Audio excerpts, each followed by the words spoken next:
నమస్తే అండి. నా పేరు డాక్టర్ డివిఆర్ రెడ్డి.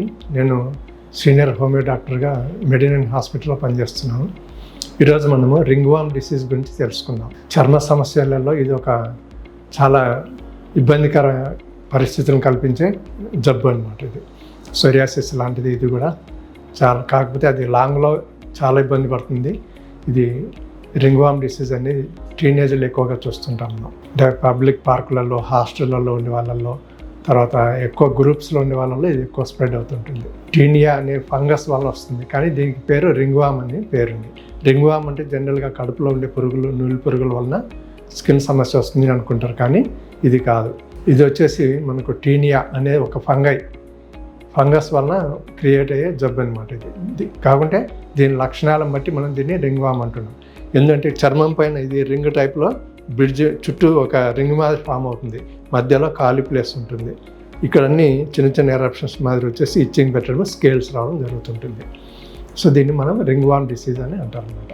ఈ రింగ్వార్మ్ డిసీజ్ టీనేజ్లలో అంటే ఒకరికొక హాస్టల్లో అని చెప్పుకున్నాం కదా, ఎవరికైనా ఒకరు సఫర్ అవుతుంటే వాళ్ళ టవల్స్ కానీ, సోప్స్ కానీ, ఇంకా వాళ్ళ ఐటమ్స్, ప్లేట్స్ కానీ ఇలాంటివి మనం వాళ్ళ నుంచి మనం యూజ్ చేసుకున్నప్పుడు వాళ్ళకుండే జబ్బు వీళ్ళకి వచ్చే అవకాశం ఉంటుంది. ఈ విధంగా పర్సన్ టు పర్సన్ అనేది స్ప్రెడ్ అవుతుంది ఈ రింగ్వార్మ్ అనేది.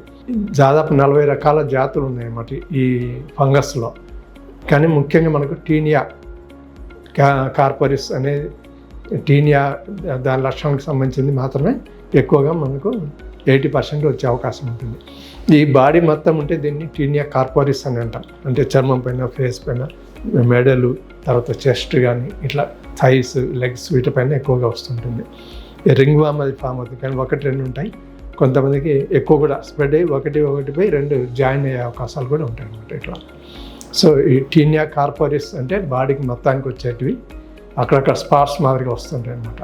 రెండోది వచ్చేసి టీనియా క్యాపిటిస్, అంటే తలపైన మన ప్యాచ్ వర్క్ మాదిరిగా ఉంటుంది, అక్కడక్కడ స్పాట్స్లో హెయిర్ ఫాల్ ఉంటుంది. దీన్ని మనం టీనియా క్యాపిటిస్ అంటాం, తలపైన వస్తే. దీనికి తోడుగా ఒకసారి డాండ్రఫ్ కూడా యాడ్ అవుతుంది, దానివల్ల కూడా హెయిర్ ఫాల్ అనేది ఎక్కువ ఉంటుంది. దీంట్లో ముఖ్యంగా లక్షణాలు ఎలా ఉంటాయంటే రింగ్ ఫామ్ కావడం, రెడ్నెస్ విత్ స్కేల్స్ ఉండడము, మూడోది వచ్చేసి హెయిర్ ఫాల్ ఉండడం, ఆ సర్కిల్లో హెయిర్ ఫాల్ జరిగిపోతుంటుంది.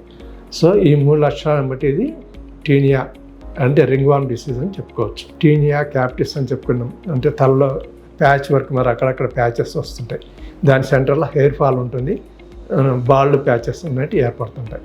ఇలాంటి వాటిలో మనకు సెపియా చాలా బెటర్గా ఉపయోగపడుతుంది, కానీ మళ్ళీ కాన్స్టిట్యూషన్ చూసుకొని మందులు ఇవ్వాల్సి ఉంటుంది.